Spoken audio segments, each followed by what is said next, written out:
The retirement party was a mausoleum of polite applause and forced smiles. After 42 years at Sterling and Gable Architects, they were putting me out to pasture with a gold watch and a speech full of hollow praise about my unwavering dedication. My desk, already cleared of personal effects, felt like a freshly filled grave. My husband Martin had passed 5 years ago. My son David lived across the country with his busy family. The firm had been my other child, my constant. Now, at 67, I was being made redundant. The word itself was a small, sharp dagger.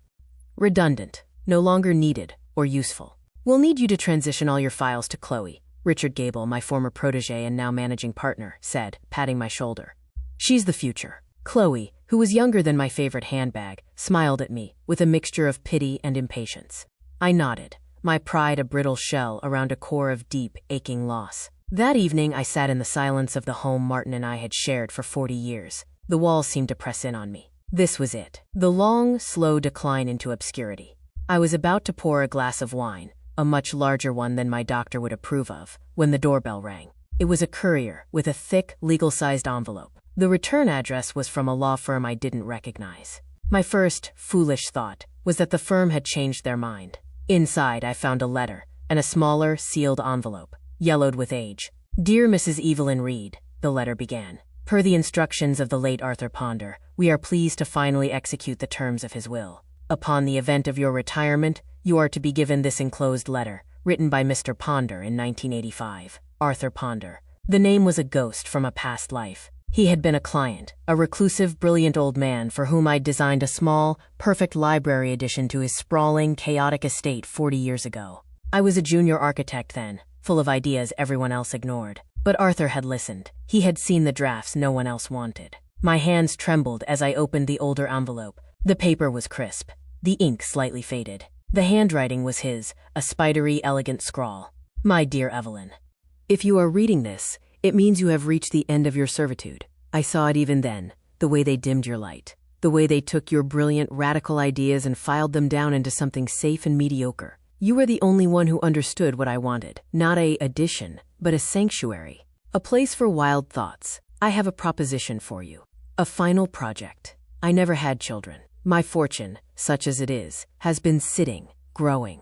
I am leaving it all to you. But it is not a gift. It is a commission. On the enclosed deed, you will find the location of a piece of land I own on the Northern California coast. It is raw, beautiful, and untouched. I want you to build your masterpiece there. Not for a client, not for a firm, for you. Design the house you always dreamed of, but were never allowed to build. The one with the curved walls and the floating staircase you sketched on my napkin. The one that speaks to the landscape, not conquers it. The money is yours to fund it. The only condition is that you must be the architect, no one else. Do not let them tell you that you are too old, or that your time has passed. Your time, my dear, is just beginning. Yours in solidarity, Arthur. Tucked behind the letter was a cashier's check. I had to read the number 3 times before it registered. $5 million. And a deed to 20 acres of coastal headland. I sank onto my sofa, the papers spilling around me like fallen leaves. 40 years. 40 years of compromises. Of having my designs value engineered into blandness. Of watching men with half my talent take credit for my work. I had buried the passionate, visionary young woman I once was, under layers of practicality and resignation. Arthur Ponder had not only remembered her, he had been funding her resurrection. The next morning, I didn't go into the office to transition my files. I went to the bank. I rented a small studio apartment with a vast, empty wall for my drafting table, and I began to draw. It was like waking from a long sleep. The lines flowed from my pencil, fluid, organic, alive. This was not the rigid, glass and steel corporate architecture Sterling and Gable was known for. This was something else. A home that emerged from the cliffside. All sweeping curves of reclaimed timber and vast windows that framed the Pacific like living paintings. It was the house I had carried in my heart for decades. 6 months later, I stood on my land, the wind whipping my silver hair. Construction was underway. The skeleton of the house was rising, a testament to a dream deferred but never forgotten. I had hired a young, hungry contractor who looked at my plans not with skepticism, but with awe. "This is incredible, Ms. Reed," he'd said. "I've never seen anything like it." One afternoon, a familiar black BMW pulled up the dusty gravel road. Richard Gable got out, his face a mask of confusion and thinly veiled outrage. He'd heard rumors, of course. The architectural world is small. Evelyn, he said, striding over. What is all this? People are talking. They're saying you're building some folly. It's not a folly, Richard. It's a home. He looked at the soaring wooden frames, so different from anything our firm had ever done. With what money? Your pension? This is irresponsible. At your age. At my age, I interrupted, my voice calm. I have nothing left to lose and everything to build. His eyes narrowed. This design, it's reckless, unproven.